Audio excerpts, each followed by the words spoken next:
Assalamu alaikum. It is one of the second part of cell cycle in prokaryotes.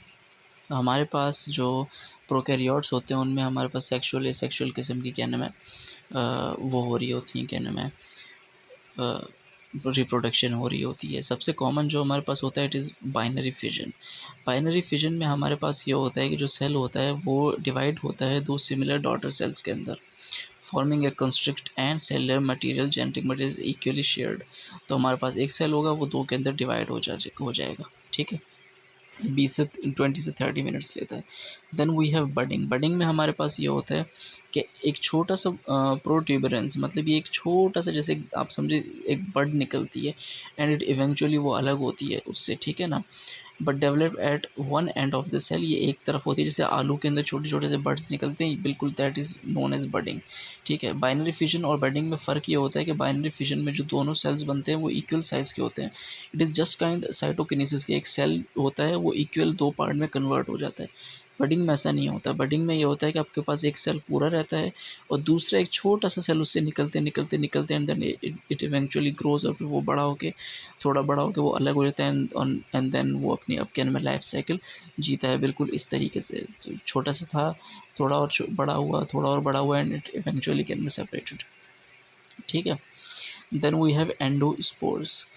Resting spores produced by gram-positive bacteria during unfavorable condition. Endospores के बारे में हमने अक्सर सुना है कि बैक्टीरिया की जब अनफेवरेबल कंडीशन आती है तो ग्राम पॉजिटिव बैक्टीरिया जो होते हैं, जिनकी सेल वॉल थोड़ी सी थिक होती है, वो क्या नाम है वो क्या नाम है अपने आप को प्रोटेक्ट करने के लिए अनफेवरेबल कंडीशंस में एक एंडोस्पोर बना लेते हैं, ठीक है। The formed within the cells. During this process, protoplasm becomes contracted around the chromosome and hard coat formed. इसमें ये होता है कि हमारे पास जो एंडोस्पोर होता है ये अंदर बन रहा होता है, एंडो मीन्स विदिन बन रहा होता है सेल्स वॉल के। इसमें होता है ये कि जो साइटोप्लाज्म होता है या प्रोटोप्लाज्म होता है वो सारा का सारा क्रोमोसोम्स के अराउंड जमा हो जाता है और उसके अराउंड एक बहुत क्या नाम है एक हार्ड कोट बन जाता है, ठीक है। ये तब तक बना रहता है जब तक इनमें फेवरेबल कंडीशंस वापस नहीं आती है। Then we have bacterial DNA polymerases. ये वो पॉलीमरेसेस होते हैं जो कि डीएनए के अंदर क्या नाम है की रेप्लिकेशन में हेल्प कर रहे होते हैं, ठीक है। मेजर हमारे पास डीएनए पॉलीमरेसेस जो हैं वो there are 5 type of DNA polymerases and we are talking about mainly bacterium E coli, ठीक है। लेकिन ये मेजर 5 होते हैं जो क्या नाम है प्रोकैरियोट्स के अंदर होते हैं। ये जो 5 हमारे पास क्या नाम है डीएनए पॉलीमरेसेस हैं, ये 5 के 5 जो होते हैं कलेक्टिवली वो एक्टिविटी परफॉर्म करते हैं जो यूकैरियोट में 14 क्या नाम है परफॉर्म कर रहे होते हैं, ठीक है। So they are equivalent, 5 of these are equivalent to 14 eukaryotic DNA polymerases, क्योंकि यूकैरियोट्स में 14 होते हैं तो यहाँ 5 जो हैं वही काफ़ी हैं। डीएनए पॉलीमरेस 1 जो था ये सबसे पहले हमारे पास डिस्कवर हुआ था और प्यूरीफाई हुआ था, ठीक है ना। It is use extensively in molecular biology and research because of its availability and unique properties की वजह से ये अक्सर यूज़ होता है। सबसे अबेंडेंट होता है ये क्या नाम है ई कोलाई के अंदर। बट अजीब बात यह है कि ये वाला क्या नाम है एंजाइम रिस्पॉन्सिबल नहीं है रेप्लिकेशन के लिए। Instead it plays a role in primer removal and gap filling between Okazaki fragment and in the nucleotide excision repair pathway. इसका काम ये होता है कि ये ओकाज़ाकी फ्रेगमेंट्स जो होते हैं उनमें प्राइमर रिमूवल करता है और गैप फिलिंग कर रहा होता है, ठीक है। और ये न्यूक्लियोटाइड एक्ससिजन रिपेयर पाथवे में हेल्प करता है। सो इसका काम ये होता है। Then we move to the next slide. DNA polymerase 1 has 2 सब यूनिट्स। इसके 2 सब यूनिट्स होते हैं। पहला सब यूनिट जो होता है विच इज़ नोन एज लाओ फ्रेगमेंट, ये 5 to 3 पॉलीमरेज एक्टिविटी देता है। 5 to 3 पॉलीमरेज एक्टिविटी का मतलब ये है कि ये पॉलीमराइजेशन करवाता है। ये हम नाउ फ्रेगमेंट की बात कर रहे हैं। और जो दूसरा सब यूनिट होता है it has 3 to 5 and 5 to 3 exonuclease activity.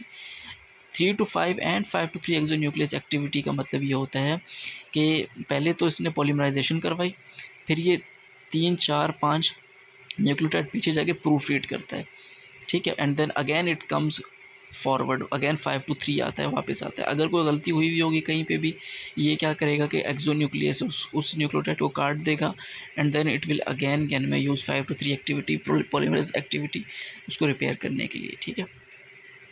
The two subunits together are called holoenzymes. Holo means complete, holo का मतलब कंप्लीट होता है, complete enzyme. The holoenzyme has the unique ability to start replication at a nick broken phosphodiester bond in the DNA sugar phosphate backbone. अब इसके अंदर क्यों ये वाली एबिलिटी है? ऑब्वियसली हमने अभी अभी ऊपर पढ़ा कि ये ओकाज़ाकी फ्रेगमेंट में गैप फिलिंग करता है। तो डीएनए पॉलीमरेज 1 जो होता है बैक्टीरियाज का, ये इसमें यूनिक एबिलिटी ये होती है कि ये निक से कर सकता है। Nick means a broken phosphodiester bond, ठीक है। तो क्योंकि ये ओकाज़ाकी फ्रेगमेंट्स को वैसे ही फिल करता है, गैप फिलिंग करता है, तो उसमें ये एबिलिटी है कि ये कहीं से भी टूटे हुए फ्रेगमेंट पे खड़े होकर उससे जोड़ना शुरू कर देगा उसको। इस एबिलिटी को हम यूज़ करते हैं for nick translation in laboratory and now fragment is also widely used in molecular biology. ये आखिर की जो लाइनें थी 2-3, इनको आप बेशक चाहें तो इग्नोर कर सकते हैं, ठीक है। अच्छा, next slide, DNA polymerase 3। DNA polymerase 3 जो था, it came as a surprise, मतलब ये कि ढूंढ किसी और चीज़ को रहे थे, आ कुछ और गया, ठीक है। तो जब ये आया तो फिर हमें ये पता चला कि डीएनए पॉलीमरेज 1 जो है, ये असल में कैन में रिस्पॉन्सिबल नहीं होता मेनली रेप्लिकेशन के लिए, ठीक है। लेकिन एक और enzyme which is much less abundant, इतना ज़्यादा नहीं होता, डीएनए पॉलीमरेज 3 असल में वो क्या नाम है, ये काम करता है। इसका जो हॉलो एंजाइम होता है, इसके अंदर 10 डिफरेंट पॉलीपेप्टाइड सब यूनिट्स होते हैं, मतलब 10 डिफरेंट किस्म की इसमें चेन्स होती हैं, polypeptide chains. Alpha subunit has replicase activity and E subunit has proofreading activity. जो ए सब यूनिट होता है, इसका अल्फ़ा सब यूनिट होता है या ए सब यूनिट होता है, वो क्या नाम है, रेप्लिकेस, मतलब वो रेप्लिकेशन करवाता है। और जो ई सब यूनिट होता है, वो एक्सोन्यूक्लियस एक्टिविटी, ई सब यूनिट एंड ई से एक्सोन्यूक्लियस, आप इसको ऐसे याद कर सकते हैं। एंड एक्सोन्यूक्लियस एक्टिविटीज़ 3 to 5, ठीक है। DNA polymerase 3 also plays a role in nucleotide excision repair pathway. Nucleotide excision repair pathway में भी ये वाला एंजाइम काम करता है। And then we have polymerase 2, 5, 4 and 5। 2 जो होता है वो डीएनए रिपेयर मैकेनिज्म में होता है, 4 एंड 5 ट्रांसलीशन डीएनए सिंथेसिस करवाता है। 4 जो होता है, it is called DINB and is encoded by DINB gene. 5 जो होता है, it is known and UMUD2C complex and encoded by UMUDC operon, and DNA polymerase can bypass DNA damage that has blocked replication by DNA polymerase 3। 4 और 5 ये दोनों damage को bypass कर सकते हैं, मतलब अगर कहीं पर डैमेज हुआ है तो ये नहीं बोलेंगे थोड़ी देर रुक जाओ, नहीं, ये बोलेंगे भाई आगे बढ़ जाओ, ठीक है। जो होगा बाद में देखा जाएगा। These polymerases may play a role in adaptive mutagenesis since they are prone to making mistakes. तो ये जो दोनों एंजाइम्स है, ये एडेप्टिव म्यूटेजेनेसिस का मतलब ये कि आदतन ये क्या नाम है, म्यूटेशंस कॉज करते हैं जीन्स के अंदर, क्योंकि ये मिस्टेक्स कॉज करने वाले हैं, okay. Okay, then we move on toward transfer of DNA between bacterial cells। Bacterial cells के बीच में हमारे पास जो DNA होता है वो कैसे ट्रांसफ़र होता है। इसमें हमारे पास 3 मेथड्स होते हैं, कॉन्जुगेशन होता है, दूसरा हमारे पास ट्रांसडक्शन होता है and third one is transformation. सबसे पहले कॉन्जुगेशन में ये होता है कि हमारे पास 2 बैक्टीरिया होते हैं, उसमें से एक मेल होता है and the second one is female. Male के अंदर एक क्या नाम है, ब्रिज होता है which is known as sex pilus and it is made of protein pilin, ठीक है। तो ऐसे समझ लें कि एक मेल है और उस मेल का क्या नाम है, एक क्या नाम है, आप कह लें कि उसकी एक ट्यूब है और वो ट्यूब जो है वो प्रोटीन पाइलिन की बनी हुई है and it is known as sex pilus. तो हमारे पास जो मेल होता है उसको F+ कहा जाता है और जो फीमेल होती है उसे F- कहा जाता है। जब हमारे पास 2 बैक्टीरिया ऐसे करीब आते हैं तो उसमें होता ये है कि जैसे हमारे पास ये वाला डोनर है, F+ मेल है and this one is F- cell recipient.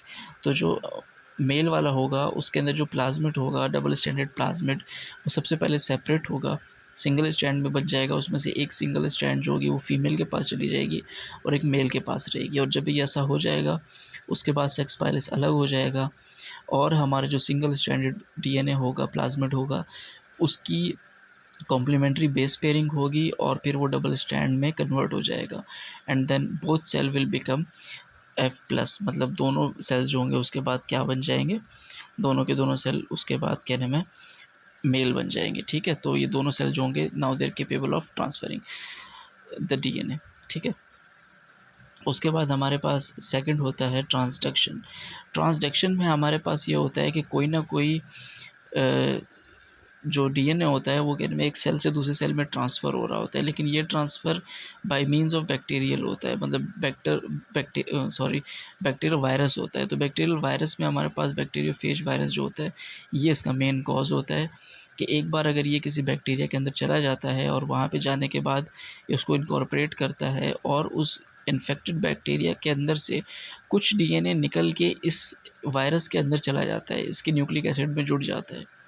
अब जब ये वायरस निकल के किसी और बैक्टीरिया को जाके अटैच करेगा और वहाँ पे अपना न्यूक्लिक एसिड इंजेक्ट करेगा, तो इस पहले बैक्टीरिया का डीएनए उस दूसरे बैक्टीरिया के अंदर चला जाएगा ड्यू टू बैक्टीरियोफेज वायरस।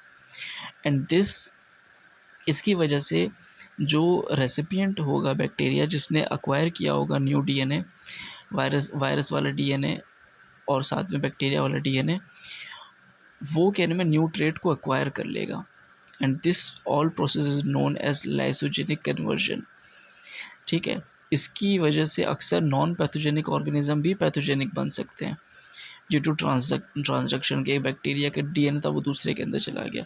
ठीक है, उसके बाद हमारे पास हाँ, there are two types of transduction, generalized and specialized. The generalized type occurs when the virus carries a segment from any part of the bacterial chromosome.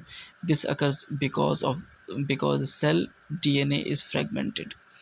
हमारे पास पहला ये होता है कि जनरलाइज होता है। जनरलाइज में ये होता है कि आपके पास जो वायरस होगा वो बैक्टीरिया के डीएनए का कोई भी टूटा फूटा कोई भी हिस्सा उठा के एक बैक्टीरिया से दूसरे बैक्टीरिया में पहुंचा देगा। ठीक है, और ऐसा क्यों होता है? ऐसे इसी वजह से होता है क्योंकि आपके पास बैक्टीरिया का डीएनए फ्रेगमेंटेड होता है।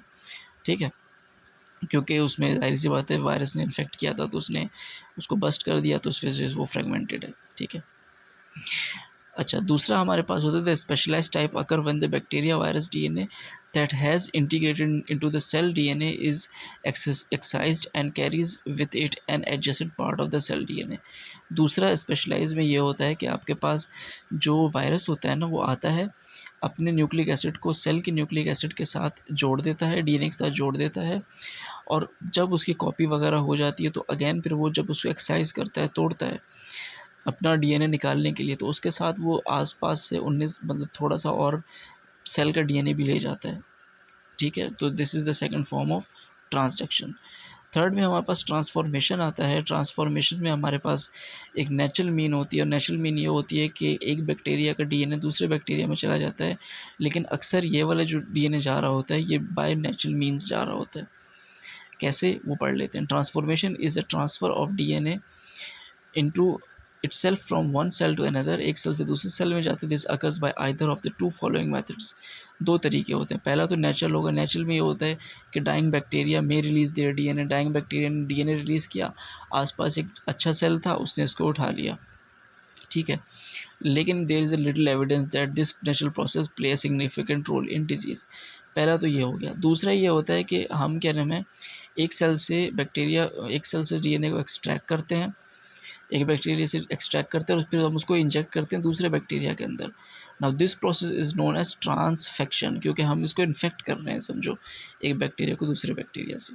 ठीक है, so it is our complete lecture of prokaryotes, replication in prokaryotes. अल्लाह हाफिज़।